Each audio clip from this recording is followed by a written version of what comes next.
একটি পরিবারের ৬ সন্তান, তাদের মধ্যে ৫ জনই প্রতিবন্ধী।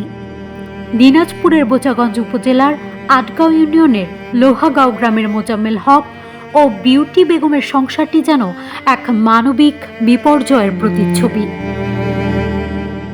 বর্তমানে পরিবারটি সরকারি আশ্রয়ণ প্রকল্পের একটি ঘরে বসবাস করছে।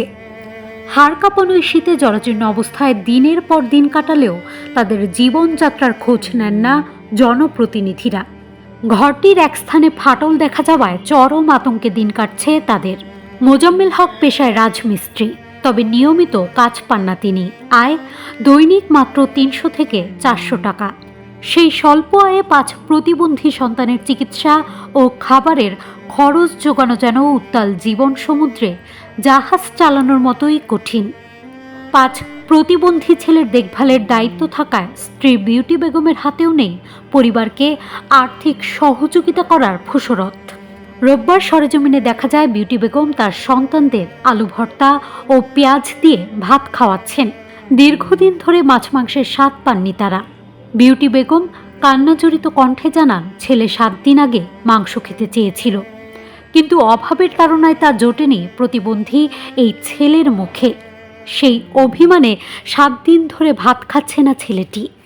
আমি যা খুবই কষ্ট চলেছি, একটা 7 দিন না খাওয়া, কিছু খাওয়া দাওয়া করে না, বাড়ি ঘর ভাঙ্গা ভুঙ্গা থামা কোনো না দিয়ে কি করবার উপায় নেই। রোজ মাছ কিনতে পারে না, চাল কিনে এনে দুশের করে কিনে আনে, খুব কষ্টে খাচ্ছি।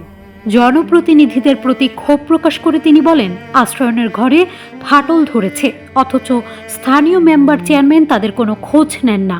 শীতে একটা ভালো কম্বলও দেয়নি কেউ।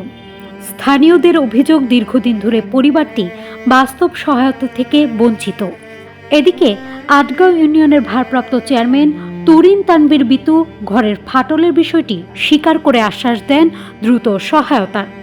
বিষয়টি নিয়ে বোচাগঞ্জ উপজেলার নির্বাহী অফিসার মারুফ হাসান জানান, আশ্রয়নের ঘরে এক জায়গায় ফাটল ধরার বিষয়টি এবং পরিবারটির অসহায়ত্বের বিষয়টি তিনি অবগত।